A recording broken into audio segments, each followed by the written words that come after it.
ছেলেটা এতিম, তখন আমাকে ভীষণভাবে আঘাত করেছে। চোখ টোক মুছে আমি হসপিটালে যাই যাতে করে সে আমার বাবা বুঝতে না পারে যে তার মেয়েটাকে ভাবে মারা হইতেছে। আমি যখন দেখেছি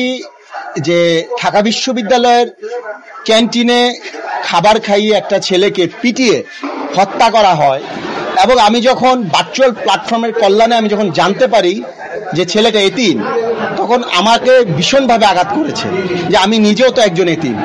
এবং বাংলাদেশের 17 কোটি মানুষের মধ্যে আমি আমি আমি বিশ্বাস করি 1 থেকে 1.5 কোটি মানুষ এতিম। তো একটা এতিম মানুষকে বিচার বহির্ভূতভাবে এবং একটা নিরীহ মানুষকে, একটা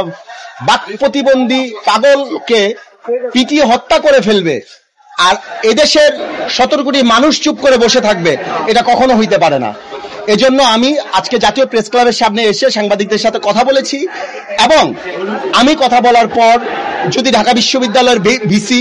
এবং ঢাকা বিশ্ববিদ্যালয়ের প্রফেসররা এবং উপদেষ্টা মহোদয়রা এবং প্রধান উপদেষ্টা মহোদয় যদি আইনগত কোনো ব্যবস্থা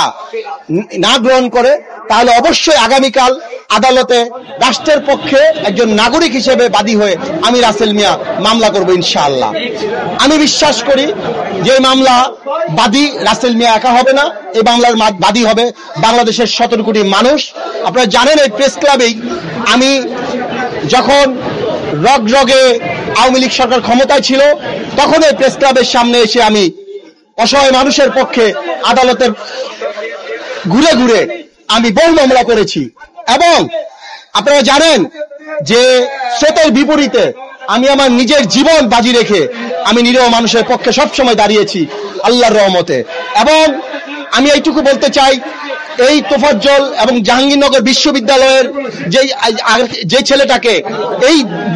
2 দিন আগে পিটিয়ে হত্যা করা হয়েছে, এই সকল বিচার, সুস্থ বিচার আইনের মাধ্যমে না করে আমি ঘরে যাব না,